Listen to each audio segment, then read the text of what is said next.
Hey,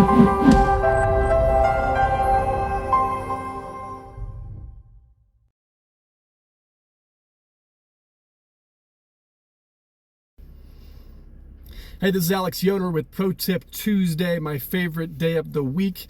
And today I want to talk about touch-up on walls. All the time we get the question from tenants, and this is probably the number one question we get from tenants when they're leaving, is what are your expectations as the landlord for how I should leave the walls with filling nail holes and with touching up? Now, we've provided on the Colorado Springs Landlord Forum Facebook page a document that our company uses called the Wall Repair Guide. And I would strongly recommend that you download that, feel free to copy and paste that and put it on your own letterhead and send that out as just your templated canned answer, because it really covers everything start to finish on what most landlords expect. Now, to start, something that you also may want to consider putting into your lease with the help of an attorney would be requiring that they not use anything bigger than a 6-penny nail. 6-penny nails are those tiny little nails that when removed, in many cases don't even need to be repaired unless there's a ton of them, in a particular room.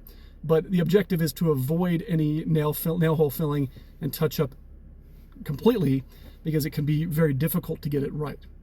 Now, I'll talk about sort of what this document that we've created tries to explain to give you an idea of kind of where the value is there. So first of all, it does talk about the 6-penny nails. It also talks about things like, instead of using a spackle knife when you do the wall repair, just use the tip of your finger to fill the nail hole. You often have those large flat spots on a textured wall because it wasn't properly just filled in with a finger, but rather a spackle knife, which is a huge problem. But also, even if they did the spackle repair correctly, a lot of folks will use the paintbrush to do the touch-ups themselves when all you really needed was just the tip of a Q-tip. So that's something else that we see. So you end up with a house that looks like a leopard, it's just spots everywhere. And that may be spots of the color being slightly different, or may even just be the sheen that was slightly different. So even though the color may be really good, it's very shiny if you look at it from an angle, because maybe it's a semi-gloss instead of a satin or something like that. And so just getting that sheen correctly, even if you have the color correctly, can be a little bit of a challenge. Now, that's one of the hardest things, is that when folks vacate properties, in many cases, we've seen them create more damage more of an expense for turnover than if they had just left it as is. Because I could have had my handyman do it properly instead of now having to go back and fix kind of what they did incorrectly and then kind of restart. And so this document explains, the 6-penny nail situation, the spackle with your fingers, point that I made, touching up with a Q-tip, and making sure that the paint is matched perfectly.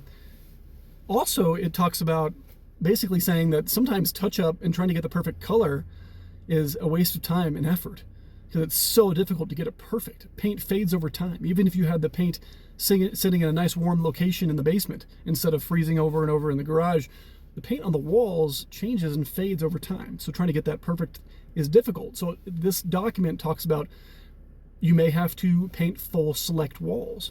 Even if you use 6-penny nails, but maybe you had your TV mounted, so that one living room wall has these giant, anchor holes, you may just have to paint that one wall instead of trying to touch up. And so it talks about all these kinds of things. But so often, again, tenants will kind of create more of a charge than if they had just left it alone to begin with. And so at the end of this document, it does explain that. It does explain that.